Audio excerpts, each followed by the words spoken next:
is, what is your favorite part about being a woman? Oh God, how long do we have? Oh, Celia. I don't have anywhere to Mm, be, so I, how do I? I've never been asked this question. Whew, but it feels good in my body. Ashley Meyer is a seasoned podcaster and business coach who helps entrepreneurs build a lasting legacy and increase engagement through podcasting without the stress. With a personal journey of overcoming obstacles, including 20 years in the closet, Ashley now channels her voice to empower others to break through their own barriers and transform their lives and businesses. As a veteran of the U.S. Air Force, Ashley's values of authenticity, integrity, and personal integrity guide her coaching. She knows firsthand what it's like to feel voiceless and disempowered, which fuels her passion for helping others to step into their own power. Whether your challenges are silencing you or holding you back, Ashley has been there and will be your guide. Ashley's unique approach focuses on empowering you to see yourself as the hero in the mirror, capable of achieving anything you desire. You've always had the solution, you just needed the right support to unlock it. And I will include in the show notes links for you to connect with Ashley and how you can get into contact with her if you are ready to turn your passion into a thriving podcast. I love that. That's a really good one. Good for grounding. I'm recording already. Perfect. Welcome to Openly Spoken, the podcast to help you show up, speak out, and be seen. On this podcast, we talk about self-love, relationships, sexuality, spirituality, and more. Hi, I am your host, Celia Antonio, and I am a relationship and sexuality coach for ambitious women with a history of toxic relationships who desire to reconnect to their sensuality and who desire to feel worthy of receiving healthy love. I celebrate you for hitting play on today's episode. I hope that you find this very supportive and helpful. And if you could show some support to the podcast by hitting subscribe on YouTube or on Apple Podcasts or on Spotify, wherever it is that you are listening to or watching this episode, it would mean the absolute world to me. Thank you so much for being here. Now let's dive into today's episode.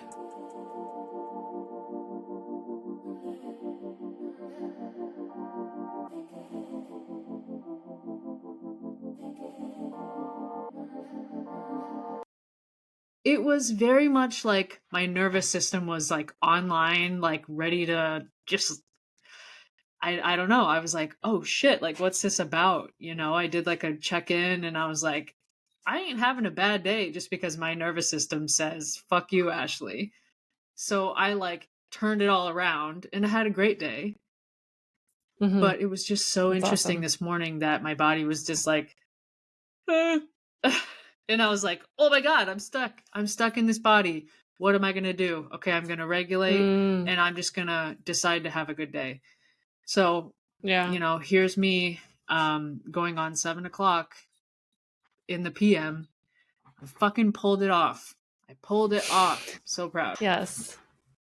Feels good. What you shared, it reminded me of yesterday. I woke up and I was like holding my breath because I had this dream that someone was trying to break into my home. And I was like in my mudroom right by my front door, like holding my breath so the person wouldn't know there's a human being on the other side. Oh my And God. it took me a second to be like when you said I'm trapped in my body, it took me a second to be like, I am here. That was a dream. I am Yeah. safe. I can breathe now. Yeah. Yeah. A friend of mine she's been like driving all over the country, which is super inspiring in its own way. But she's like, "I'm talking to my body, Ashley. I'm literally like, hey, hi, body, put your hand on your chest or your legs or your back or your head and just, hey, Ashley's head. Yeah. What's going on? I see you. What do you need me to do right now? Oh, you want me to make some tea? Got you. Feliz Navidad, baby." Feliz Navidad tea. And Getting festive early this year, huh? I stay ready for Christmas. Here in the Midwest, they just announced that the spirit Halloween stores and that whole chain, they're gonna also like use the space for Christmas after. So right now it's like huge, pumpkins, witches, goblins, and everything. And then they'll kind of clear it for Christmas. And they've never done that before. So I'm really stoked because Halloween's cool. And spoiler alert, I'm gonna go as Elphaba, but from Wicked. How fun. Are you excited for the movie to come out? That's why I'm going as Elphaba. I'm so excited, yes. Yeah, but I need Christmas to be here. Let's get into Halloween first. But I'm a little bit impatient. Yeah. Anyway, yes, the movie. Oh my god. Have you seen the play? I saw it or the musical? I saw it on, I think you still call it Broadway, Chicago. Never in New York. So that's I've seen it 2 or 3 times. Nice. And I just keep the soundtrack on loop. Idina Menzel is one of my favorite singers.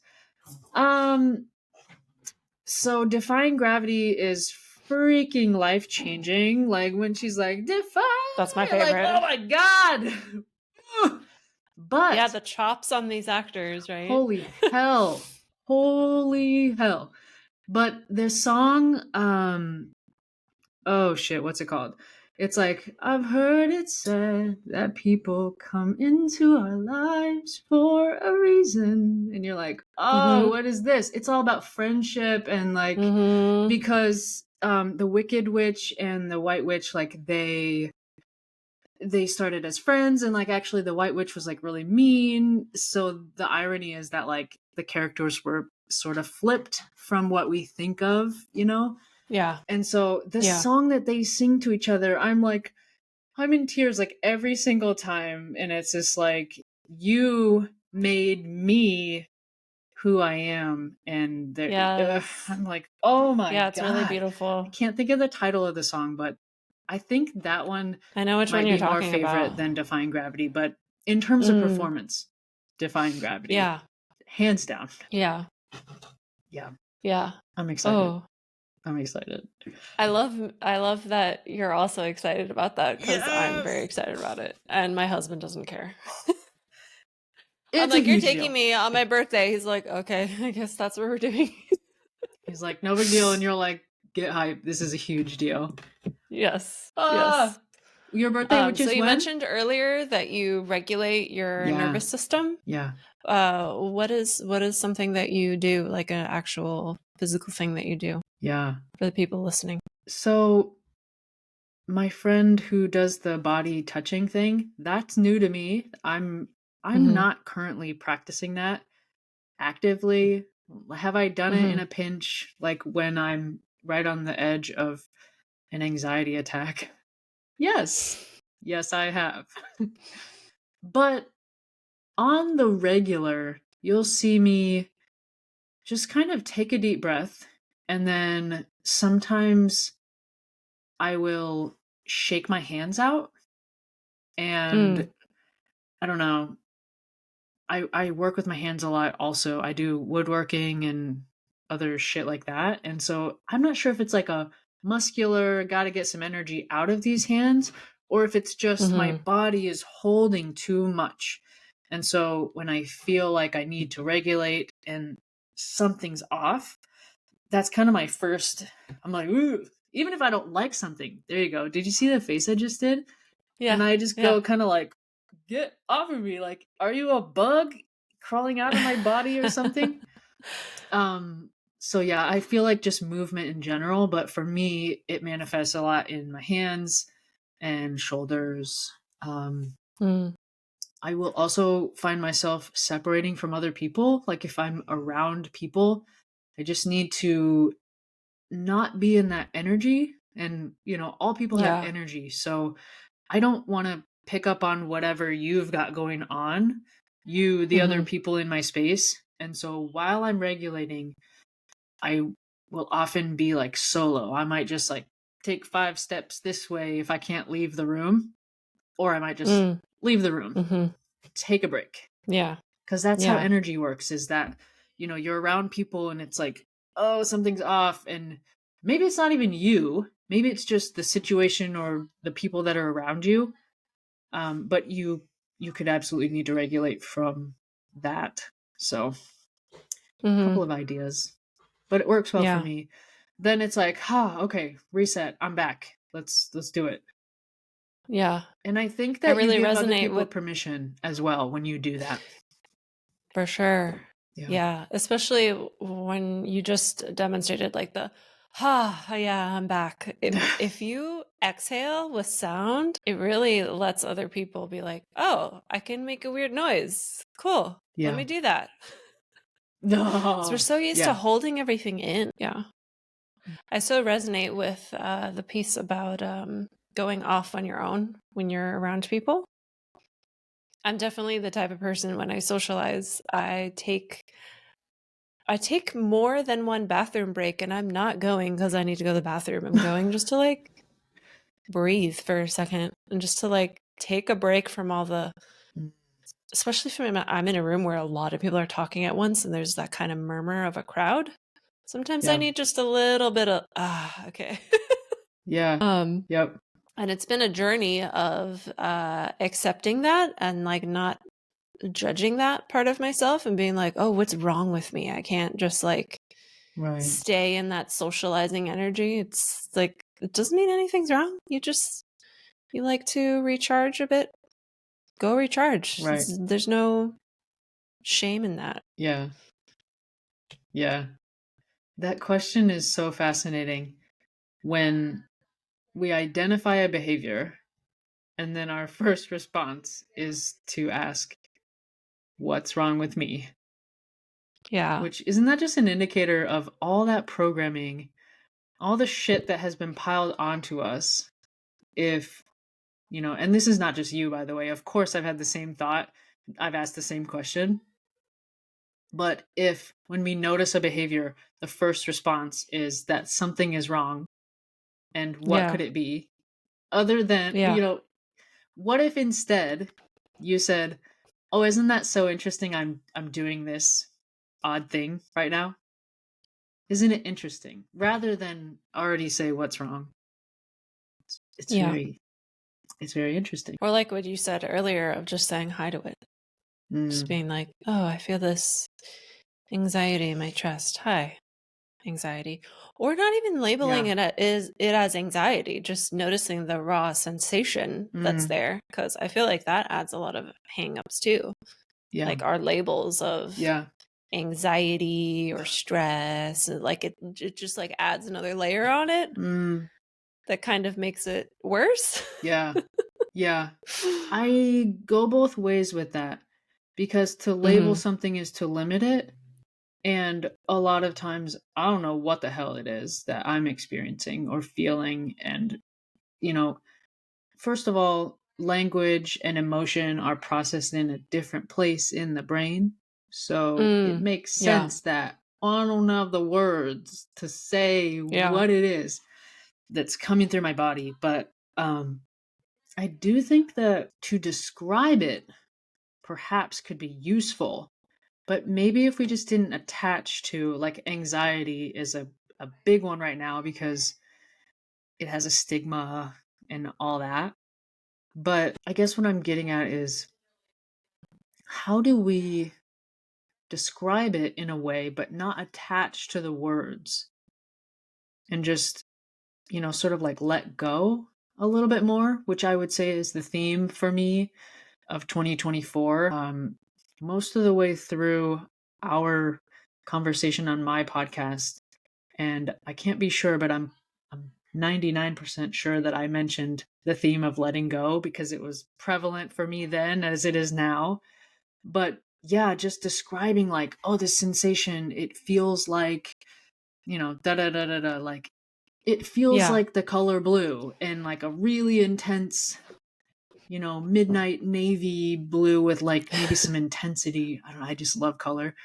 Or it's like a tightness, like it's just so tight. Where is it tight? Okay, maybe it's tight like in my upper back.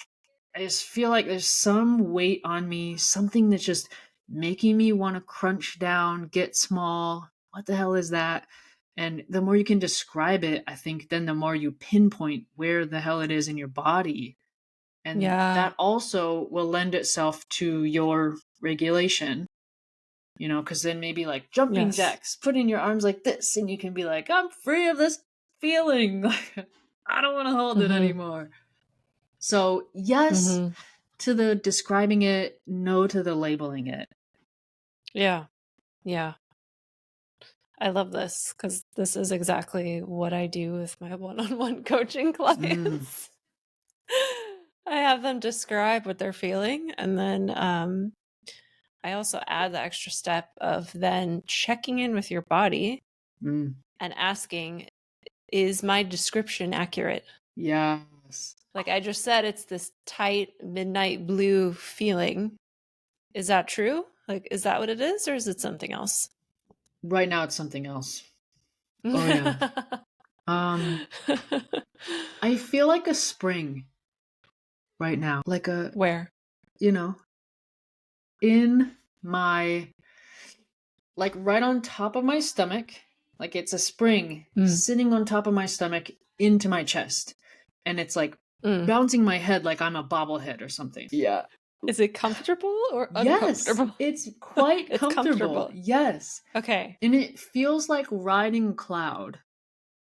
Yeah. Cool.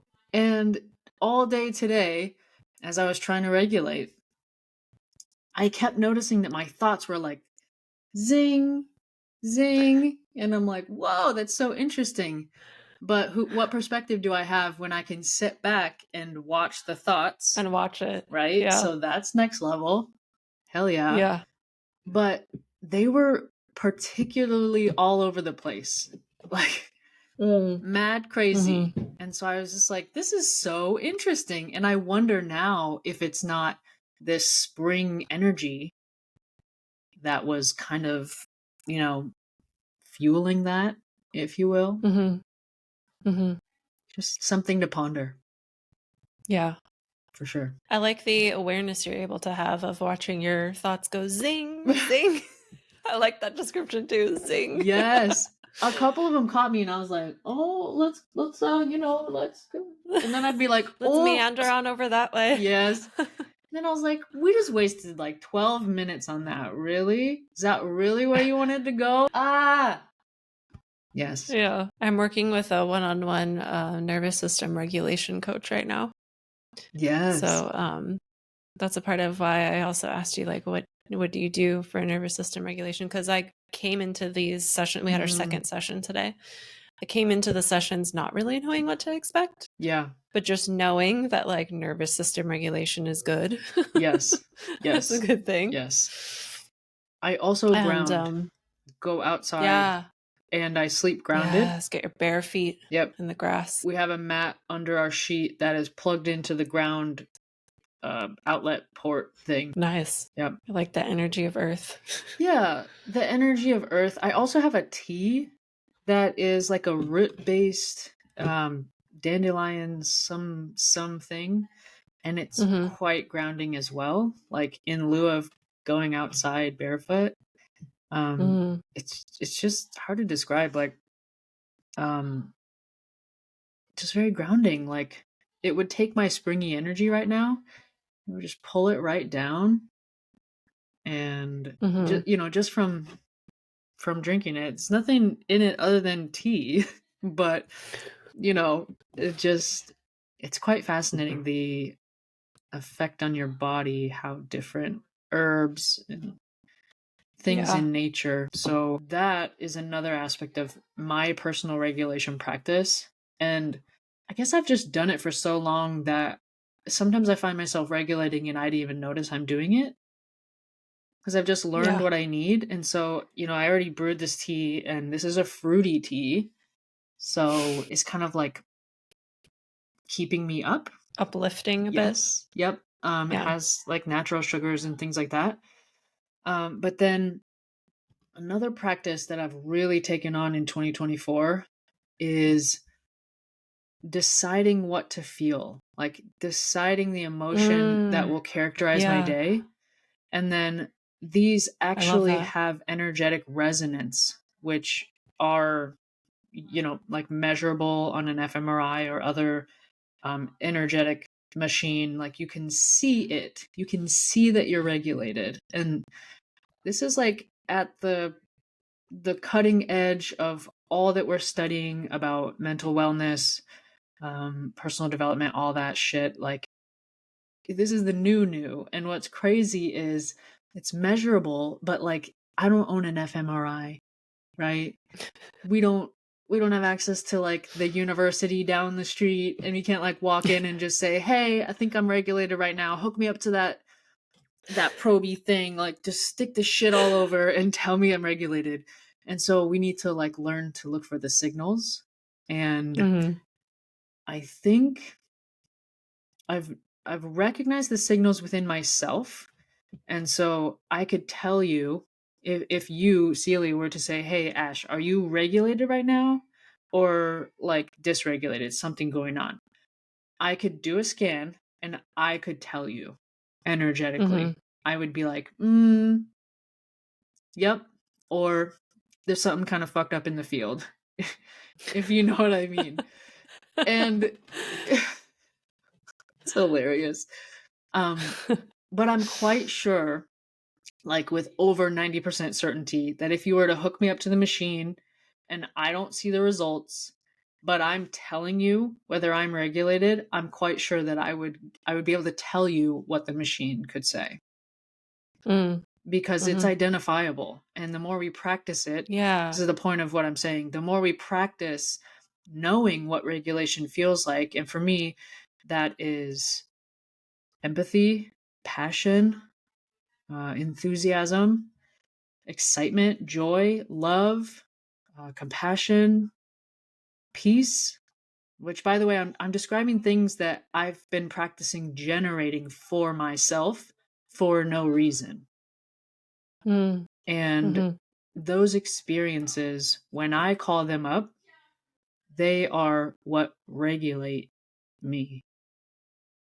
Versus like I had a shitty day, something shitty happened, I got into a car accident, or my automatic freaking credit card payment didn't pull the way that I wanted it to, which is what happened yesterday.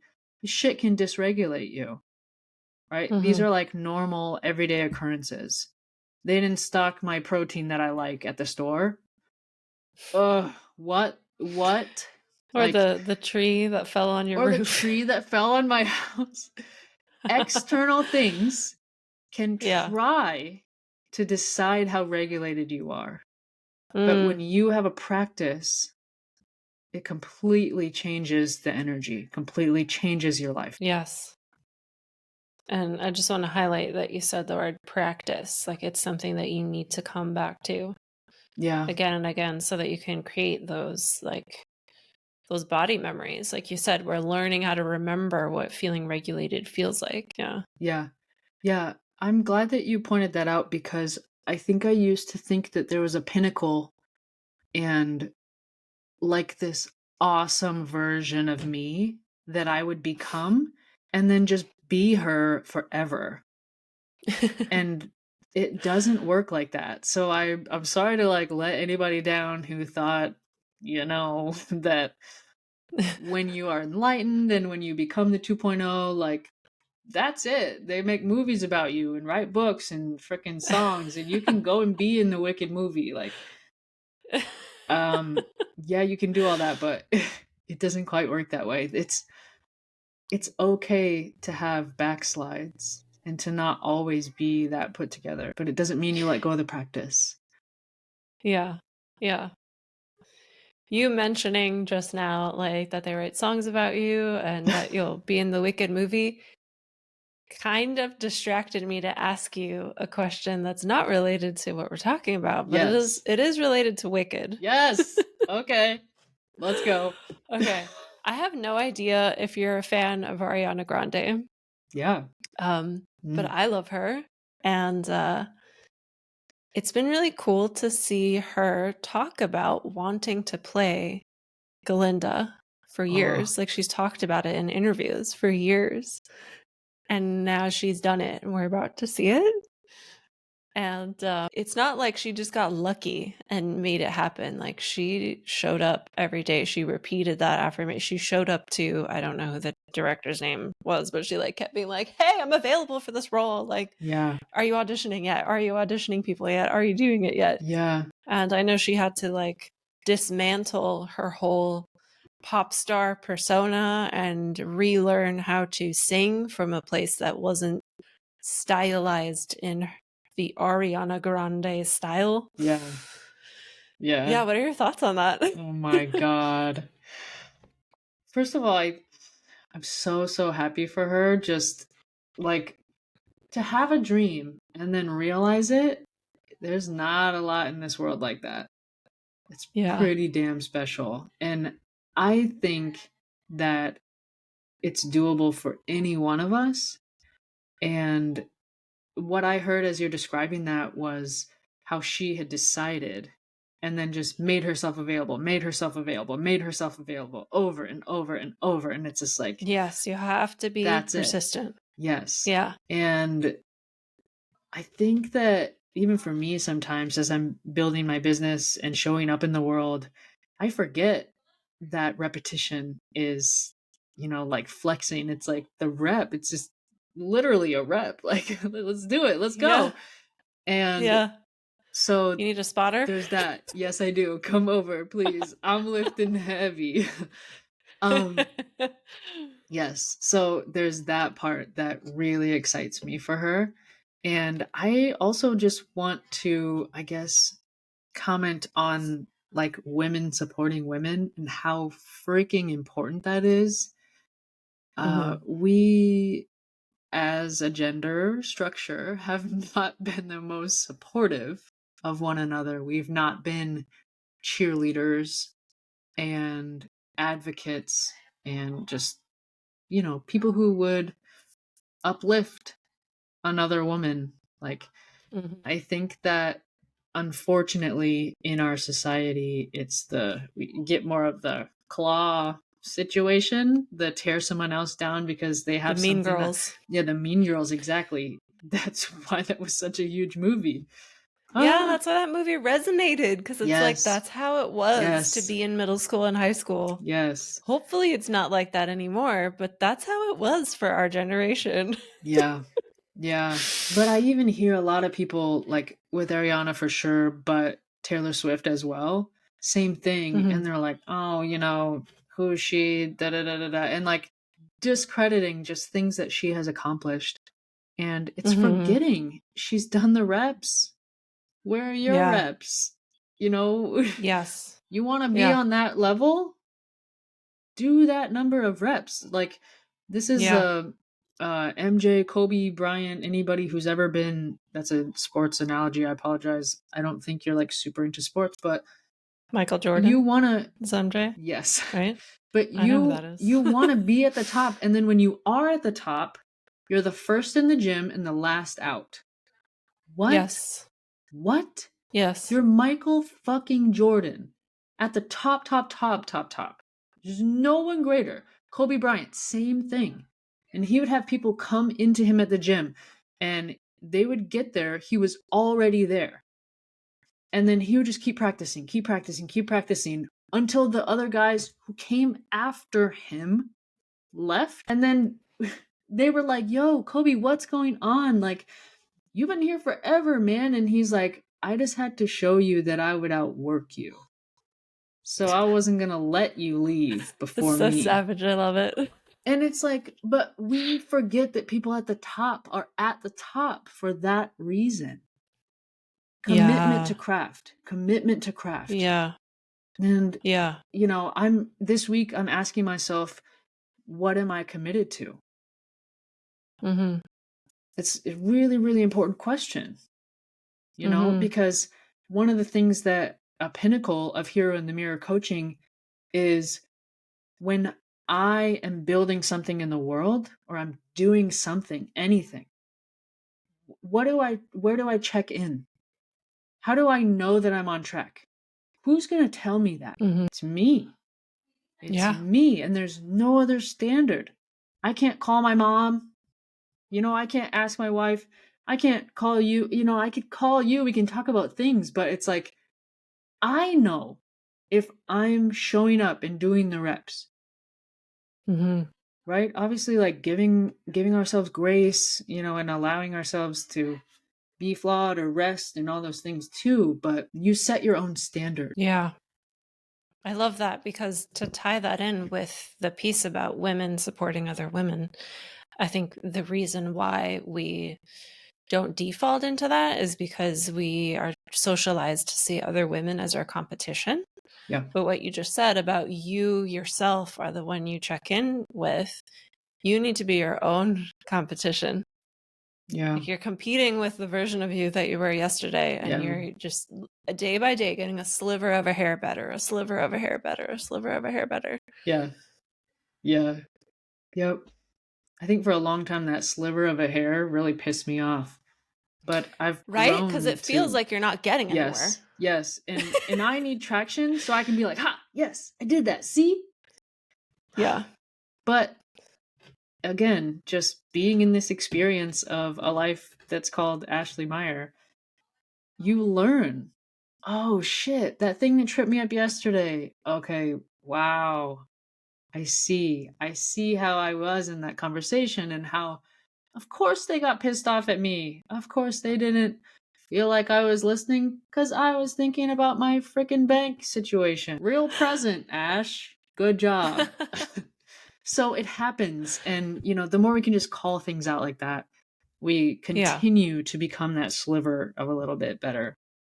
Mm-hmm. Yeah. So Ariana freaking Grande, she was amazing before she was on this pedestal that she's on now. And I just love her. I love that she was able to rebrand her voice, rebuild herself. Yeah, for this And role. yeah, Mm-hmm. that's another thing that I wanted to tack onto my answer, because I do believe, as I sort of alluded to in the other part of my answer, I do believe that we can decide what to become and become that. Yes. So And it doesn't have she's to be done that. fixed. Yes. Yeah. And even if it is fixed in a way, we are still multifaceted. So we're allowed to have multiple identities. Like, we're allowed to like Ariana Grande and Muse, like two completely different genres. Like, we're allowed to like fully love both. Yeah. They're both really good. Yeah. I don't know if you like Muse. I love Muse. What's the song? Oh no. I'm not great with song titles right now. I've kind of this past week rediscovered, quote unquote, their is it Black Holes and Revelations? What's that album called? Yeah. Yeah. Like, I played it and I'm like, oh, I forgot how good this album is, like front to back. No skips. Yes. No skips. No skips. You definitely lived in the 90s when we had CD players. Remember when you've seen my Spotify, how I have like hundreds of playlists? I have a playlist called No Skip Albums. Oh my God. I gotta check that out. When I think I was 16 and I got like a CD player that had like 60 seconds of, what is it, anti skip or some shit, where it would like basically, I don't understand exactly the technology, but basically like the player, like the brain of the player would play ahead 60 seconds so that like if a skip happened real time, you didn't hear it because it was already like, it had already had the next 60 seconds for you like queued up. Oh, weird. I wonder how it did that. Yeah. I'm sure it was like digital somehow. Like it would just kind of copy the next 60 seconds into like a short-term memory or like a RAM, for lack of a better term. And then it would just play off of that. Meanwhile, it's grabbing the next 60 seconds and the next and the next. You know what I mean? Okay. I'm probably like wrong, and somebody who actually designed it is like, yeah, that's not how it works. But anyway, I was 16 and so excited because my music was going to play continuously and I could just bop around to it. Yeah. And now we do that on Spotify with, I think it's called the crossfade feature. Yeah. Yeah. Yeah. We had some music going the other day and I was like, isn't this cool how like there's no fate, there's no stop, Awkward there's no moment? silences. Yeah. And then the transition, you're just like, wait, this is a different song. Yeah. Yeah. I love that crossfade feature because I love arranging the playlist in a way where the Ooh. end of one song really goes well with the beginning of the Yes. next song. Oh, I love that. I love that shit. I Yes. live for that. Yes. Yes. So fun. It's like Now you know why I have hundreds of playlists on Spotify. That's like a hobby of mine. You're just over there like tinkering with the beginning to end song transition. Yeah. I bet road trips with you are hella fun for that reason. Yeah. Yeah.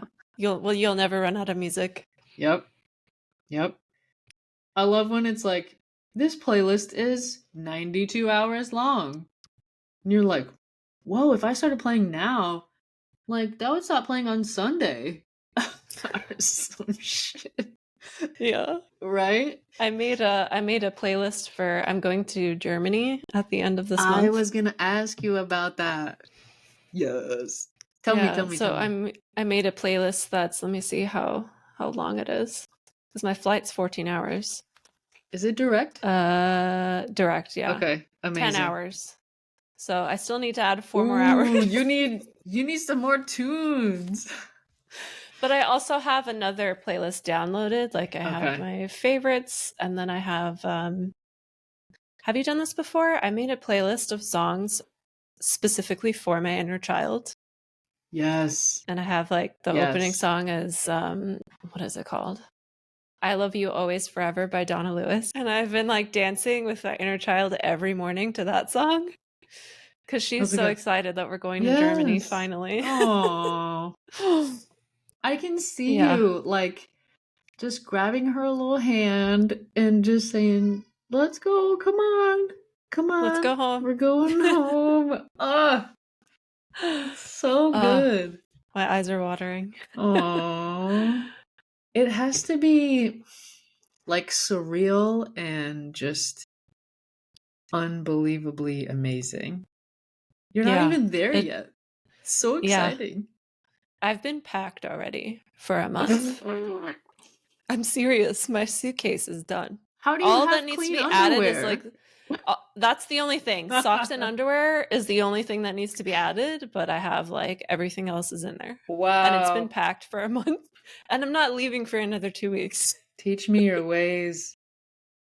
I usually procrastinate packing. I usually pack the night before, but I'm like, I'm ready to go. Let's go now. Wait, when's my flight? Also, it's hot here, so like I don't need the winter clothes that I'm gonna need over there, so that makes it easier. True. Yeah. True. So the last time you were in Germany, you were 2 and some change, right? Yeah, I had just turned 3. Okay. We left 3 and some change. A week after my 3rd birthday. Yeah. This is insane. And what city were you born in? Bremen. Okay. It's in northern Germany. Okay. Is this where you're going? The locals there just say Bremen. That's where I'm going, yeah. Oh my God. Yeah. I'm so excited. And who are you staying with? My dad, my grandmother. Oh. I still have family there. Only my mom and I came here. Yeah. Damn. Yeah. Wow. It's going to be crazy. I'm going to have to remember to do, I mean, this is kind of documenting it, but I'm going to have to remember to do some like video diary entries and write about it. While you're there, you mean? Yeah, while I'm there, maybe take some voice notes. Oh, yeah. Because I want to remember what this felt like. Like, this is a big fucking deal. Yeah. Yeah. Well, how old are you now? 34. I'll be 35 in December. So it's been a 31-year journey. Yeah. This is like, did you ever see The Martian? Is that based on a book? Yes. I think I've read the book. Okay. But I haven't seen the movie. I think it's like Mark Wahlberg that plays the guy. And you're like him. He gets trapped on Mars. And no one can get back to him for like so long. He was only gone for 4 years, Celia. You've been gone for freaking almost not quite 4 decades, but going on. It's Almost. Yeah. insane. And he Yeah, wanted to I go know. home, but I bet you want to go. Yeah. Oh my It still doesn't God. feel real. What's the first thing you're going to eat? Such It's an a good Ashley question. It's a good question. Probably Okay. chocolate. Yes. Yes. Good answer. Yeah. Yeah. I don't know. Germany's like, I'm super German, by the way, also. Yeah? I have some like Irish, English stuff too, but Meyer, hello, Meyer. But yeah, Germany has like some strong things it's known for. Like the meats, the chocolates, the food, the drinks, the language, everything about Mhm. it. The what's it called? The Autobahn, the cars, Yeah. culture, technology. Like it's such a robust, like powerful place to be from. Mm. There's like Mm. so many facets that you could like Yeah. really focus and get Yeah. into. So, oh, I don't know yet what it's like, but my husband was there in April and he was like, what? Oh, yeah, my right, but you husband was didn't there have for your green work. card. I didn't have Yeah. my green Oh card my yet, God, so I couldn't go. I could have just punched him right in the arm, like really Yeah, hard. no, he had to go for a work trip Oh, and I couldn't go. that's And some shit. he was like, you're going to understand yourself so much more. And also, him Oh, being an engineer, he's like, it's efficient here. Like the way the yes. Autobahn That's a works. great And word. yeah, It's crazy how close to your trip April was yeah. when he had to go. And April was when I Oh, actually sent in all my paperwork for my green card. And it was really stressful because I decided yeah. not to hire a lawyer and to do it myself. I was like, I'm going to mess this up. But I was watching all the YouTube videos, reading all the articles of like the legal jargon. And I'm just like, I'm going to do it. We're going to do this. It's correct. Let's send it off. Look at you. Yeah. Okay, people wait like years to get their green card back. I think it's Wow. because I was already married for 2 years by the time I applied. Okay. And I had DACA for Yeah. 11 years. So I have like a long history. Yeah. And I think it also helps that I didn't change my name through marriage. My husband took my Right. name. Okay. And I think that possibly helps the process because there's no Yeah. confusion. Like Yeah. all the paperwork has my name that I have now on it. Right. I also sent a thank you letter to Joe Biden Oh, that's nice. for the DACA program because he was vice president when that happened. Because I Aw. read on Reddit that if the White House is notified of your case, that it can be like pushed along. So I'm Oh, like, wow. let's send Mr. Biden a thank you note. Look at you. Fucking I genius. don't know if it helped. It did. But Are you kidding me? We're talking about energy and shit like that. That's really powerful. And you sent an actual physical thing into the world. It freaking helped. I'm sure it did. yeah. Yeah, 4 months. 100%. That's how long it took. 100%. I sent letters to my grandmother who had pretty like late stage Alzheimer's, mostly nonverbal. Did those letters matter? Bet your ass they did.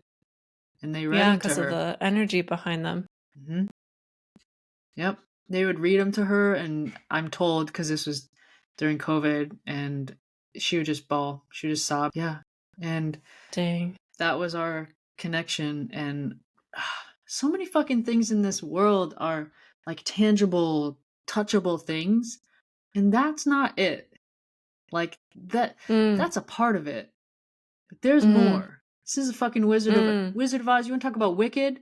It's all the shit behind the curtain, man. It's the shit behind the curtain. It's the energy. It's the intention. Yeah. It's the love. Those body it's all of it. sensations like we talked about. Yes. Yeah.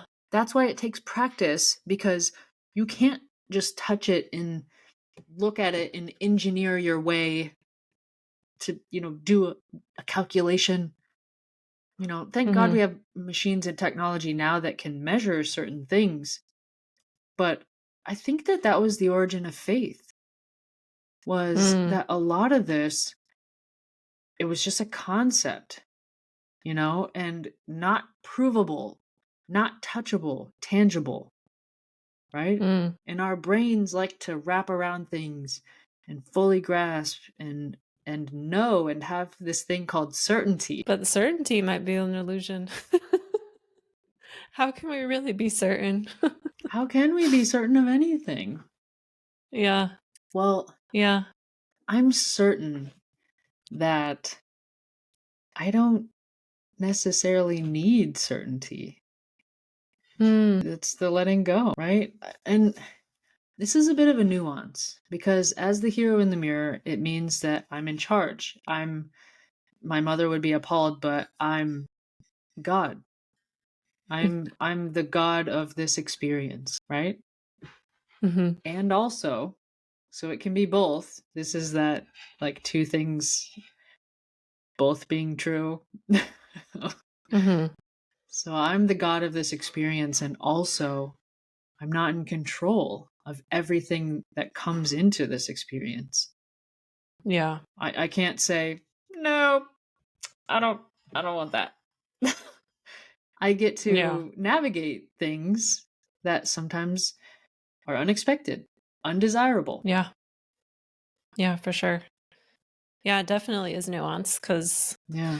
I think we were saying earlier about that persistence and that practice to Yeah. do something. And in order to have that, we have to be certain with what we want. We have to decide this is the thing I want. This is my goal. This is what I want. But how we will get there, that's the tricky part because we might think we know how we can get there, but along the way, as we're working our plan, we have to be open to new ways of getting there. Otherwise, our control to get to that thing we want will cut us off from possibilities, cut us off from new, maybe even faster ways of getting to that thing that we want. Yeah. Yeah. Like you had this beautiful idea 100% to everything you're saying about it potentially being faster. Some unknown way that I'm not forcing because I'm not even aware of. But back to your letter, what if it just landed on some immigration person's desk by mistake? What if it never even made it to the president or the vice president at the time? I apologize. And you know, like you don't know. Yeah. Maybe I it don't know. actually mistakenly ended up somewhere else, not intended, but that had a greater impact. So a lot of people I know in the self-help space, they say something like, for the highest and best of everyone involved. So this is what I want, and this is what I'm working towards. You know, for me, building my coaching business and being in the world and, you know, creating podcast episodes very much like this one. But let this be for the highest and the highest and best good of everyone involved. And so this thing that I desire or something better, something higher that I can't see or conceive of. And that's the part that I let go of. That if I'm sort of off, cool. Just let it be something higher and better for everybody. Yeah. I think that also subconsciously opens up your subconscious mind to creative ideas. Yeah. Because you're kind of telling it, like, here's the thing I want, and I'm open for the possibilities of how to get there. And I feel like that does something very, I don't know, you can't describe it really. It does some magic. It's like witchcraft. The good kind. The good kind. Not the evil witchcraft, because it's for the highest good of all. Listen, I've seen Wicked. I'm not sure which one is good and which one's evil. It's confusing. Good point. And turn on a light, because it's getting dark. Yeah, it's dark here now as well. Yeah. I also wanted to chat a little bit, Celia, about your niching down and everything that you've been able to articulate so well about love and sexuality and just worthiness. And I think that for people who've been in toxic relationships, which are fucking painful, frustrating, You know, a lot of it is like it's that forcing energy. It's the wanting this love experience or this relationship, whatever it is, to look a certain way, feel a certain way, fulfill certain needs, and then either the other person in the relationship or you find yourself not loving freely is what I wanted to say about that Mm, niche. Because I believe the truest definition of love is unconditional for no reason. And so mm, within a toxic relationship of any kind, there are boundaries crossed all the time, left and right. There's no consideration or love for the other party because you're just walking all over them, right? And when mm. we allow someone to do that to us, it means we have a love issue within ourselves. We are not giving ourselves free love because we Yeah. think we need to earn it from this person. I have to get them to treat me better, love me better, make me feel better. Like Mm-hmm. it's all grabby, right? Mm-hmm. But love is not that. Love Yeah, no. is free. Yes. Yes. Oh, I love that. Thank you for sharing that. Yeah. Well, when you shared your niche, I was like, oh my God, yes. Yes. And I think I messaged you something like about that. But then what came for me was that love is free. So yeah, Yeah. you're welcome. I wanted to share that. Yeah. I loved what you said about that it should be unconditional. And I'm curious, what is your definition of unconditional? So without conditions is probably the exact, I'm not sure Mm-hmm. what Oxford would say, right? Yeah. I Should we look it up? We could look it up. I did live in England for 3 years, Let's see. but I never went to Oxford. But to me, while you're pulling that up, to me, That unconditional subject. means that if I want you to have the bluest of blue eyes and, this like nice ass or certain body or what, like an income level that is like $16 million a year, and I want you to drive a Tesla, like, we don't think that our love is that superficial, but it looks really sexy on somebody when they do have those things, Mm, So I think that some of us need to check ourselves. And it's like, yeah. no, I love them. Like, I really, and it's like, okay. But, and actually, I'm glad you asked because, what is this song? I think it's Mortal Man. I'm sure I brought this up before by Kendrick Lamar. And he's talking about, is that even the right song? He's talking about if I'm in prison, will you Uh-huh. love me then? If I have 25 years to life, do you love me then? Like, is that what our love looks Mm, like? And mm, I was listening to that song and I was like, my mom loves me like that, but do I even love myself like that? Like, I would be really tearing myself apart over what I did to end up in prison for 25 years, first of all. uh, But yeah. but who in my life would still be there on the other Yeah. end of a 25-year sentence? And I was like, Yeah. "Oh my God, when you start to think about love like that, to me that's unconditional. It says, Mm-hmm. I believe you if you say that you didn't do whatever these charges are, Or maybe you did, but I still People love make you. mistakes. Yes. Yes. And I think what I'm saying in not so many words is that love is a choice. Yeah, You for choose sure. it. You choose it and Yeah. then you practice it. And you give Yeah. it away. Yeah. Yeah. But you also receive it. Yes. Yeah. And I Yeah. think I think you have to receive unconditional love from yourself before you can be open to receiving love from others. And I choose to say love from others because I have an unpopular opinion that nobody can unconditionally love you except yourself. Tell me more. I'm leaning in. I must know more. So, which was why I was curious about the definition. Yeah. Okay. So, looking up First. the definition of unconditional is not very helpful because it just says not subject to any conditions. So then I looked up the definition of conditions. Okay. And let's see what it says. There's a couple of them. The state of something with regard to its appearance, quality, or working order. Okay. Yeah. The circumstances affecting the way in which people live, work, especially with regard to their safety or well-being. Conditions. Having significant influence on or determine the manner or outcome of something. Okay.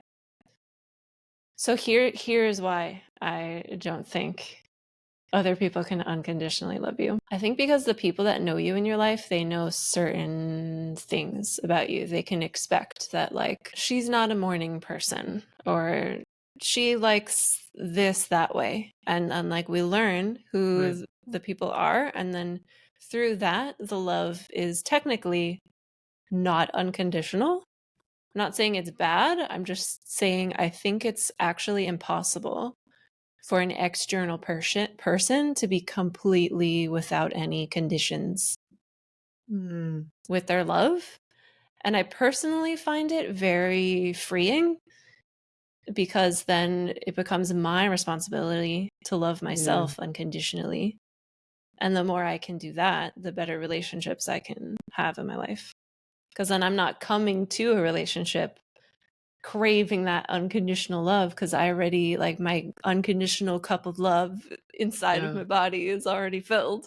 Right. Would you say that you then don't expect other people to love you unconditionally if you don't believe it's even possible? And if so, how do you establish a baseline of what you will tolerate and what you will not tolerate from someone in relation with them? Yeah, it's a great question.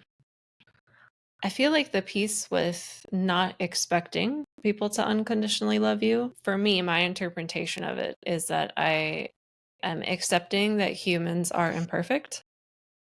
And if, for example, my husband and I get in an argument and he gets a little heated, and maybe he uses a tone of voice that would have triggered me in the past, because I expect that he's flawed and not perfect because he's a human, I no longer take that as a trigger, or I don't take it personally. I'm just like, okay, we need a little bit of a break from this conversation. It's kind of like expecting humans to make mistakes, but not in a way where it's like, okay, I'm just going to give up on love. It's more in a way of like having radical acceptance. I don't know if that makes sense. Well, it's interesting because I wonder if deciding that no one is capable of unconditional love outside of yourself, and everyone being capable of unconditional love being the same thing. Here's what I mean. You just said that you have decided that his imperfections, in the case of your husband, are okay with you. They're acceptable. In other words, you unconditionally accept him for those. So while I love what your explanation does for you, in that you turn inward and you then say, well, I'm the only one who can give it to myself, so I'm going to do that. I love that. Keep that. I also find it very, very interesting that it sounds to me like you're still giving unconditional love to someone because you have decided to do so. Because you said he doesn't need to be worthy or earn this. There's nothing he could do. You know, like what if every time he wanted to use the tone, but he knew that it triggered you, he went, it's gonna trigger her. Okay, let's adjust my tone. And then he would, change. Which it sounds crazy, but we expect people to do this. And it's like, well, shit, that's not unconditional. And we can't control that. Like, we can't force the people around us to change, but when our inner world changes, our reaction to what might have triggered us before is then different. Yeah. Like since we talked about nervous system in the beginning, our nervous system takes that input to mean something else. Like, it no longer means I'm not safe. Yeah.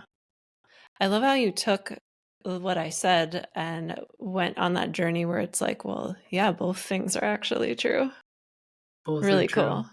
Both love are that. true. Yeah. There's also a second part of your question that I didn't answer about how do you then set boundaries? I think it was you asked. Yeah. Yeah. Yeah. I said standards, but boundaries are the same. Standards and boundaries, yeah. I think for me, it's because when I focus on unconditionally loving myself, then I have a deeper relationship with what I call my inner mother. And she is like, I guess, my guide of what I tolerate and what I don't. She's like, we're not here for this anymore. Wow. Because for me, the more I unconditionally love myself, the more I notice these different parts of me, like my inner child, my inner mother, my inner caretakers, inner cheerleaders. Like, we have all these different personality parts because we are multifaceted. Yeah. Yeah. Some of my friends who were in my same coaching certification with me, we kind of joke, we're like, yeah, we're basically all schizophrenic. I'm saying, like, truly. Yeah. We all have all these multiple personalities. We just know how to I guess stay grounded through that. Yeah. Because I think a grounding is what's missing when you get into that territory of it being a mental. For sure. Right. Yeah. I wonder if, in the same way that I described my thoughts before, how I was the witness watching them zing around. Yeah. The witness is also a personality piece. Yes. But if that isn't, like, for lack of a better word, maybe a bit of a higher order personality, the personality which is like the main one, again, terms here are bad. But then from that persona perspective, we can then witness inner child, inner father, inner mother, inner all the stuff. Yeah. Yeah, I think what you just said is really important because there needs to be that connection, in my opinion, with the more empowered parts of ourselves before we can dive into inner child. Because if you're diving into inner child for the very first time, that can be very triggering. Like, there can be a lot there to work with, and it's very supportive if you've already connected with other parts of yourself that feel more empowering and, I guess, strong, or like higher order, like you said. Yeah. Do you have another name for that particular persona, which is, you said higher order, but that was my word, or more empowered? Is there another way of saying that to you in your experience? I just say empowered identities because there can be multiple. So I don't know if there's... Oh, can you hear me? I hear you now. I think we cut out for a second. Okay. I was asking I'm going to turn on the second light in my room. Hold on. Yeah. I'm not sure if it was on your end or mine. Could have been either.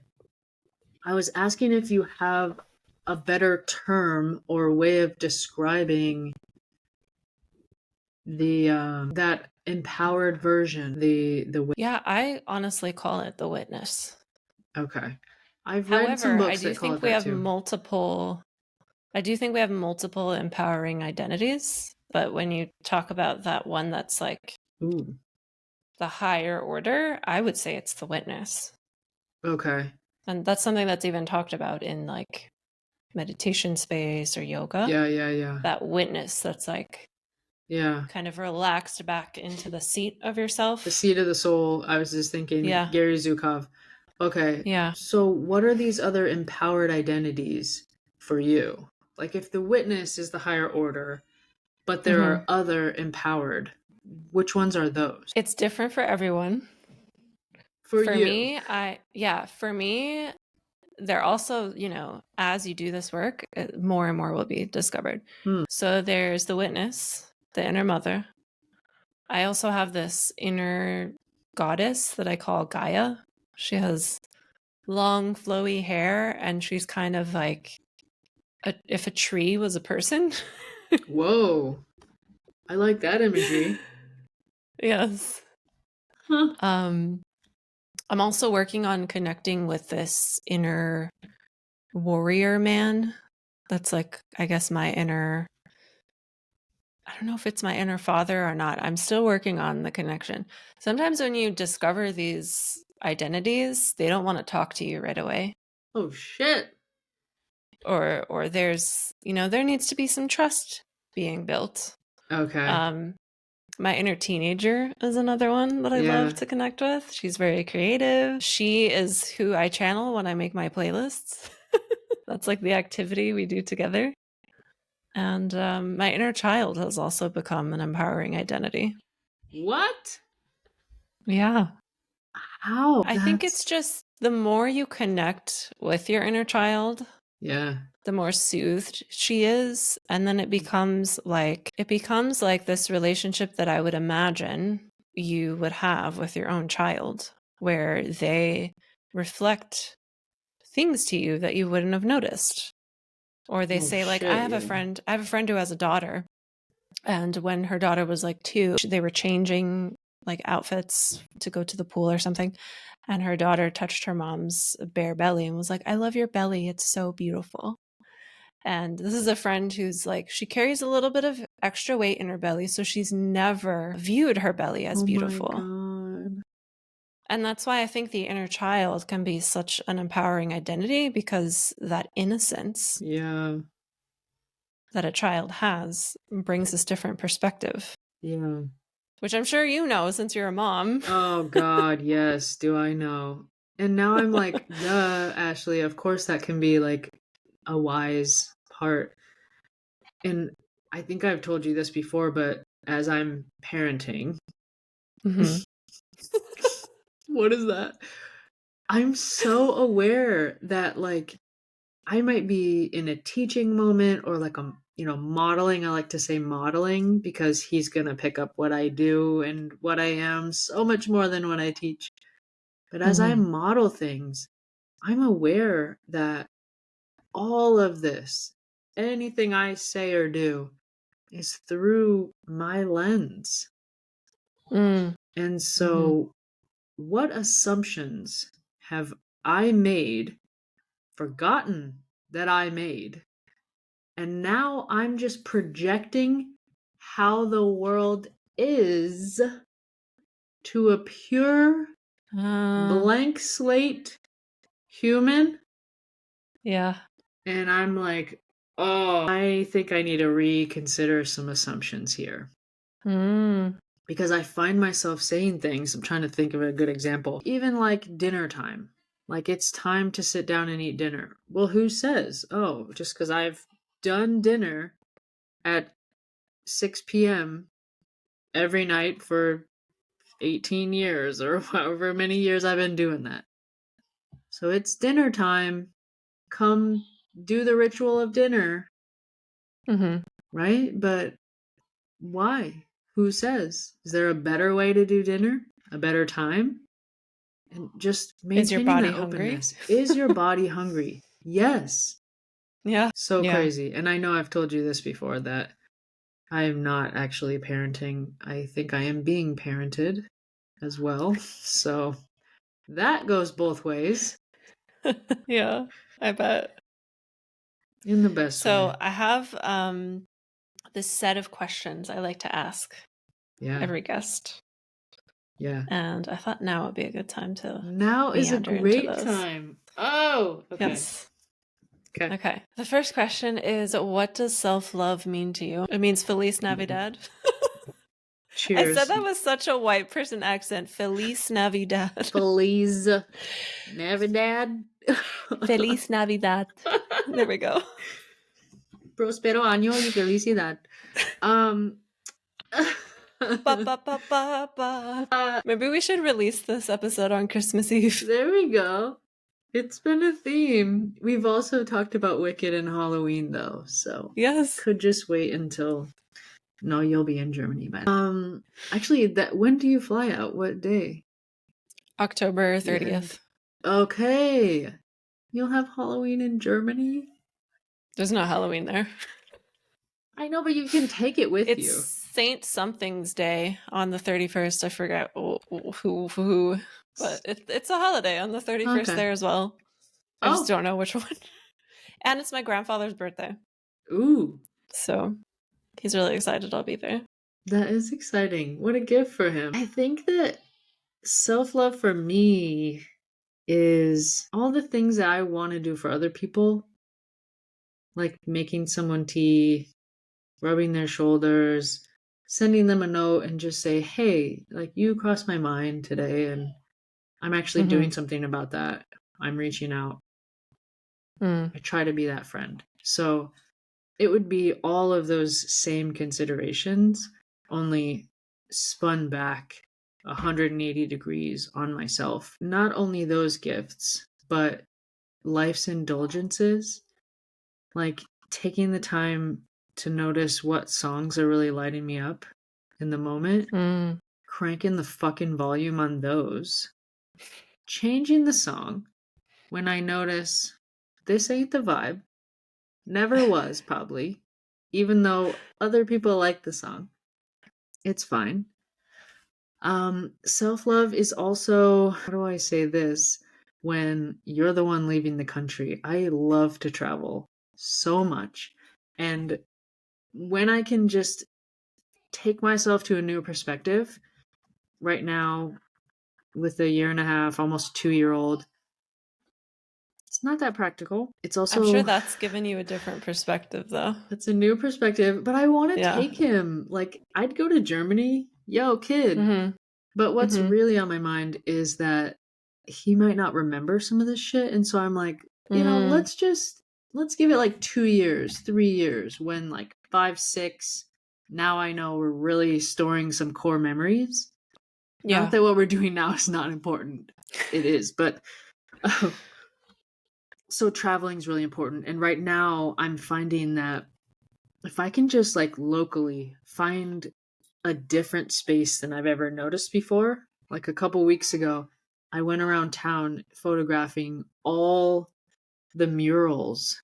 Our town, Dubuque, Iowa, has a ton of different murals. And cool. I found some that I had never noticed before. So it felt like a journey without really going anywhere. And sometimes, I don't know why I'm really fascinated by bridges. So if I just like find like a cool underbridge space or, like a hilltop where I can see a brand new perspective. And Dubuque's also really good for that because it has a lot of cliffs and hills and like big rocky formations. So just doing things like that, they're so refreshing for my mind because I can feel, trapped in the same room, the same space, same whatever. Sometimes it's just going outside, and it's just a gift of self-love because life is meant to be felt deeply. And when I'm not feeling it deeply, I'm too much like in the rut, in a grind, or whatever that is that kind of like takes over. Let's call it the haze, the fogginess. That's not it. That's not self-love. That's not even living. So just doing things that make me come alive, make me smile, be my silly, silly self. I love that. That was a great answer. I love myself. I do. Yeah, it's such a good reminder that it's so easy for a lot of people to extend love outwardly. Like you mentioned, the making the tea for someone else, or hey, I was thinking of you, so I'm acting on that and sending you a message. And I think that's a good reminder that because it's easy for us to do it to other people, you could just as easily do it for yourself. Yeah. And I don't know why it's so common to feel the disconnect in that. Like why it's so much easier to do it outwardly. I wonder if it's a part of how we're socialized to like caretake. Yeah. That is a really, really fascinating question. And I think it's got to be partially because you know when you like witness something and it comes into your awareness, but like it's an external thing. It's very much an external thing. Like let's go back to the tone example with your husband. Mm-hmm. You picked up on that. Why? Mm-hmm. Because it was actually something inside of you. Yeah. And Yeah. so the love, which is coming out to other people, what I mean to say is it's a direction problem. Like if there was an arrow pointing out from Yeah. inside my heart, my chest, wherever love is, my mind, if the arrow was pointing out, what does the arrow actually mean? It's love coming in. It's because I'm being love. Yeah. That's an incredibly loving experience to be love. It's like a glass. Like if I poured this out right now all over my laptop, not only would it be ruined, but it would just flow love from the cup. Because the cup, you know what I'm saying? Like when you pour something out, it comes out. Why? Because that's what's in it. Yeah. That's what I'm saying. So it's a directional problem. Like when we're pouring love out, we're forgetting perhaps that we are love. So maybe then what we do is just make love a practice. Yeah. Loving self, just make it a practice. Mm-hmm. Because how do you love other people in your life better? By loving yourself. By loving yourself better. Yes. It's 1+1. It's like, all the rising tide is going to raise all the ships in the harbor. More love is more love. It's not less for me. If I give you more love, I don't have less because it doesn't work that way.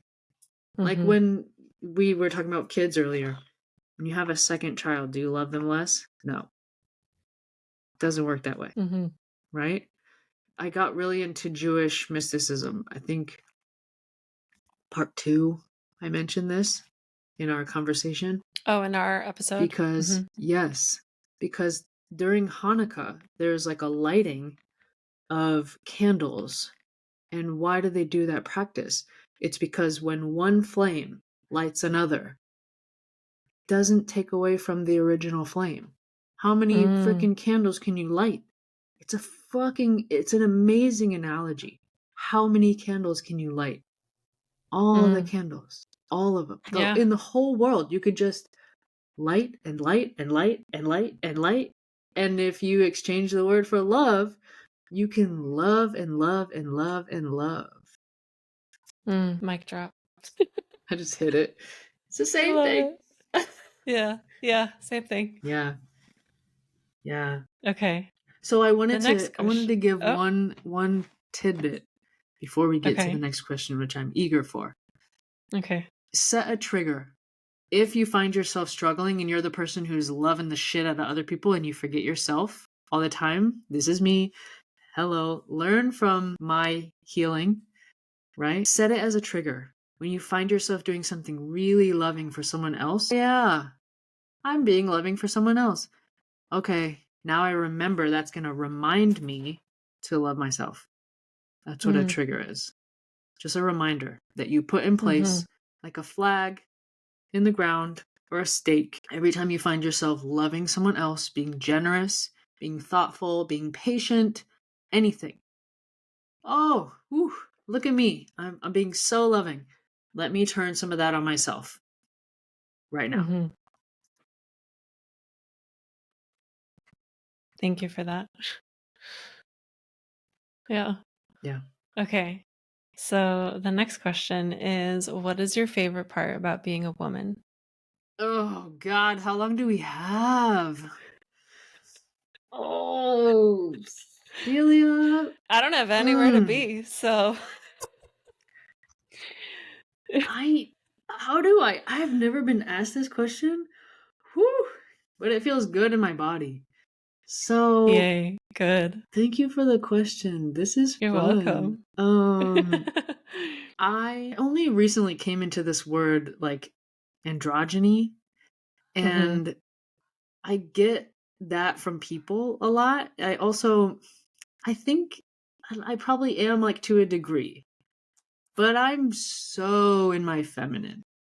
Like, I'm in it. I have a lot of Hmm. masculine, a lot of it. But I'm really in the feminine. So this is why I'm like really enjoying this question. Um my favorite? How do you it's Feel like free to take picking. all the time you need for the answer to reveal itself to you. Okay. Because this happens. People are like thrown back by the question. They're like, whoa. That's why I I'm ask it. I know. It's keep this question forever. It's Hmm. amazing. I love taking breaths as a woman, like taking up space. Just Mm. oh god, I could go so many different directions. Like the women who are inside of me who have come before, like whose shoulders I'm standing on, like energetically I can feel them. I feel their resonance, Mm. their power, their, the feminine is the creative. When you describe your inner teenager, she's super creative. I wonder if she's just not like feminine as hell, Yeah, she because is. those they just mm, like the flowy, dancey, flowery, gorgeous, soft. I don't know, like all of it. But not only are these just words, but I'm like feeling these words right now. Mm. And then I'm okay, I have to be careful not to walk over into the masculine because they're like a little bit, maybe haven't necessarily separated them in terms of Well, my I don't like think they inner can be separated, and defined. What I meant I don't is think defined. woman means feminine technically. Like, Okay, tell me more about this. This will inform my answer, yeah. perhaps. Yeah, I think feminine and masculine are energies that Yeah, everyone has, and it's not dependent on woman, man, or non-binary or gender fluid. Like, it's not yeah, dependent on that. I like to describe feminine and masculine as a yin yang. You know what a yin yang looks like, right? yes, You know how the side that has white has a little dot of the black inside, and the side yeah, that's black has a little dot of the white inside? yeah, Because you can't fully yeah. separate them. And if you do Okay. fully separate them, in my opinion, that's where you get into a little bit of the toxic kind of gaslighty behavior Mm, where I've seen it in like my realm of relationship coaching where they're like, wow. women have to be Yeah, surrendered at all times, and they're basically telling you how you quote unquote have to be because of they're yeah, muddying, yeah. they're thinking that feminine energy equals woman when it does not. Ooh. Okay, so restate the question for the kid in class who's in the back row, really trying to hang on and wants to Yeah. understand desperately, Yeah. which is Okay. me, by the way. That's me. So, can you repeat the question? So the question is, what is your favorite part about being a woman? And with what I also just said, it's like it's up to you to define what woman is for yourself. Yeah, Like I guess you're woman right. For a doesn't second. mean one thing. Like it means something different to everyone, and it should mean something different to everyone. I just don't think Yeah, we take the time to pause and think about what it means to you individually, yeah. which is part of why I asked this question. No one asks us, what's It's your an favorite amazing part? question. Even if I don't have a succinct answer that comes out of my mouth, just having been in the question is quite the experience. Okay, my favorite part of being a woman. Let's also admit how unfair the question is. I think I said that before, but to choose a favorite of anything, especially for Mm, somebody who's like high on life like me. Oh my God. Okay. I love sex also. Let's say that. And we have way more variety with our anatomy with sex. Yes, we do. Yes. Way more variety, way more orgasms. Yes. Holy shit. Orgasms. That's on the list. That's part of being a woman. I mean, it's part of being a man, but I'm going to just take many multiple favorites. I'm not going to seek Okay. your approval for that. Yeah, no, But please just don't. okay. How is that for some woman power? Oh, yes. Like there's something about when you walk in a room and you are a woman. I guess I carry this awareness of that, and it's like a power. It's like an honor, really. It's like a freaking honor. And I like that's a really big deal to say out loud, Celia, because I think for a while I wondered why I was a girl. And girls turn into women typically. Yeah. Sometimes they choose not to. But I turned into a woman from a girl, and we also in part 1 or part 2 we discussed this really, really vulnerable story that I have where my body was forming. I didn't like it. I couldn't undress in front of myself. But now I just said that it's an honor to walk into a room, and I heard myself say that. You said it's an honor to walk in a room as a woman. As a woman. As a woman. Yes. I was implying that. Yes. Yeah. I think it's because of the power that we have, the creative power and just power in general, too. Like, this goes with another thing that I was taught, probably close to that whole, like, children are seen, not heard, or women are seen, not heard, or whatever that, thing is. And I so rejected that. Like, talk about my inner teen. She was like, fuck no.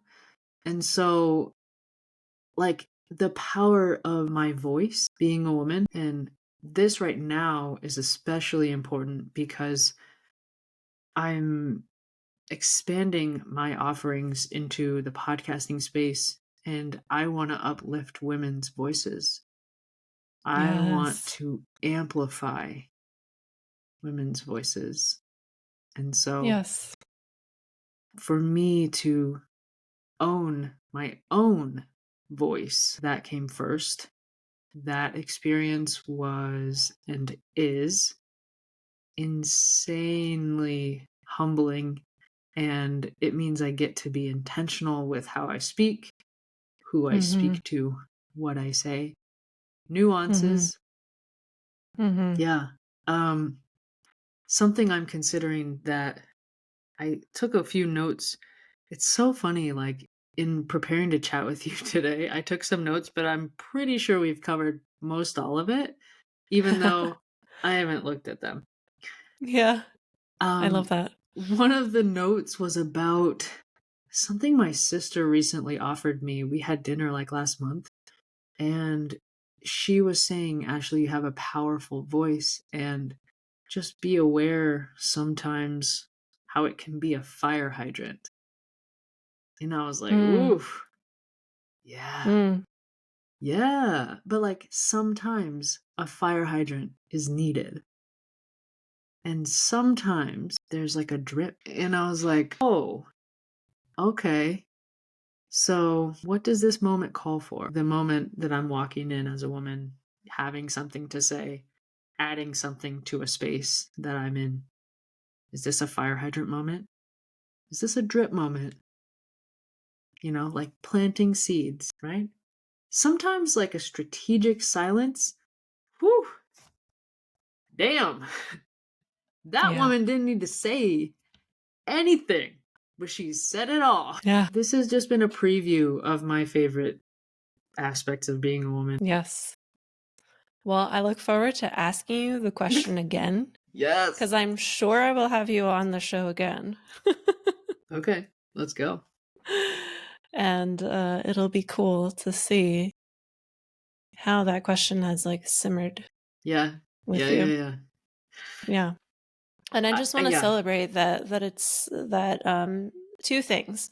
First, the piece that you shared about needing to go on that journey to uplift your own voice and how humbling that's been. So I celebrate that. And also celebrating that you are able to feel what you shared about walking into a room as a woman and feeling honored. Yeah. Because I know those two things were like little journeys you went on. Yeah. So I celebrate those two things. Thank you. Oh, You're welcome. It's like you're witnessing a couple of my empowered personas and just Yeah, that's saying, so I true. see I didn't you. even notice that. Yeah, Yeah. for Yeah. sure. Yeah. So cool. Thank you. So you're welcome. So for the people who are here, who are listening, tell us about where they can find you, your work, what it is you do, all of those things. Yeah. I Your am. podcast. Oh my God. Well, I've already alluded to it. It's Hero in the Mirror, where I talk to experts a lot like yourself and just everyday people, typically women, who they want to feel alive. They want that vibrancy. And they're not going to settle anymore. Not for toxic relationships, not for a low paying job or, a numbing anything in life. Mm-hmm. They're just ready for more. They're ready to be heard and felt and seen. And so I have a coaching business under the name Hero in the Mirror, which is the same as the podcast. And that's the website, herointhemirror.com. And I also have a podcast editing division, which was created this summer. Yeah, after producing my own show for like 3.5 years now, I got really good at that part. And like I said before, I just want to amplify women's voices, help them articulate that message, get it into the world as easily and efficiently as possible. And for me, technology was a motherfucker at the beginning because I could record and I could have conversations all day, but then I would Mm-hmm. bottleneck and I would just sit on stuff and I'd never put it out. It hadn't been edited. Like it just was hard. It was this hard aspect of something that was supposed to be fun. And so now that's a service I provide to just do the editing, do all the production, adding music, all that stuff, and just keep podcasting fun for people who they have a message and it might be a little bit unclear or muddy. And the coaching side of what I do is where I can help people clear all that up. And then I really believe in having fun in whatever you're doing, because if you're not, then what's the point? So that's me. That's my work, and I love it.